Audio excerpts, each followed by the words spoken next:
തിരുവനന്തപുരം കോർപ്പറേഷനിൽ ജനവിധി തേടുന്ന ബി.ജെ.പി. സ്ഥാനാർത്ഥികൾ രാജകുടുംബാംഗങ്ങളെ കാണാൻ കവടിയാർ കൊട്ടാരത്തിലെത്തി. മാലിന്യ പ്രശ്നം മുതൽ കാട്ടുമൃഗങ്ങളുടെ ശല്യം വരെ ചർച്ച ചെയ്ത ശേഷമാണ് സ്ഥാനാർത്ഥികൾ കൊട്ടാരത്തിൽ നിന്നും മടങ്ങിപ്പോയത്.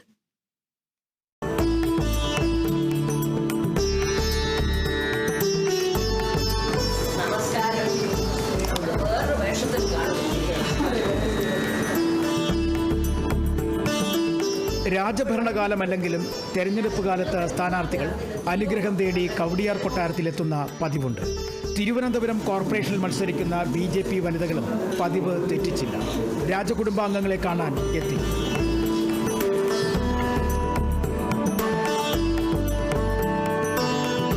മാലിന്യവും തെരുവുനായി പ്രശ്നവും കാട്ടുപന്നിയുമൊക്കെ ചർച്ചയായി. മാലിന്യം അതാണ് എൻ്റെ കാഴ്ചപ്പാടിൽ ഏറ്റവും കൂടുതൽ. മലയാളി കാലത്ത് കുളിക്കും, വൈകിട്ട് മേലിടും, 2 നേരം ഡ്രസ്സ് മാറും, നമ്മുടെ ചവറ് കൊണ്ടുവന്ന് വല്ലവൻ്റെ കോമ്പൗണ്ടിലിടും, ഇല്ലെങ്കിൽ റോഡിലെറിയും. അപ്പോൾ മാലിന്യം മാറ്റണം. പിന്നെ ഉള്ളൂ തെരുവുനായി. ഇപ്പോൾ ആരും രാവിലെ നടക്കാൻ പോകുന്നില്ലല്ലോ തെരുവുനായിനെ പേടിച്ച്. ഞങ്ങൾക്ക് തെരുവുനായല്ല, ഇവിടെ ഒരു പന്നിയുണ്ട്, ഒരു കാട്ടുപന്നിയുണ്ട്. ഈ കോവിഡ് സമയത്ത് വന്നത് കാട്ടുപന്നി, അതുകൊണ്ട് വാഴ, മരച്ചീനി എല്ലാം കുത്തിയിളക്കുക. 1 മണിക്കൂർ സമയം സ്ഥാനാർത്ഥികൾ കവടിയാർ കൊട്ടാരത്തിൽ ചെലവിട്ടു. എല്ലാവർക്കും വിജയാശംസകൾ നേർന്നാണ് രാജകുടുംബാംഗങ്ങൾ സ്ഥാനാർത്ഥികളെ യാത്രയാക്കിയത്.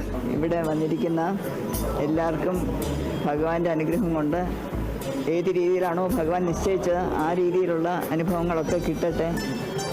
നാടിനു വേണ്ടി ജയിച്ചാലും ജയിച്ചില്ലെങ്കിലും നാടിനു വേണ്ടി പരിശ്രമിക്കുക.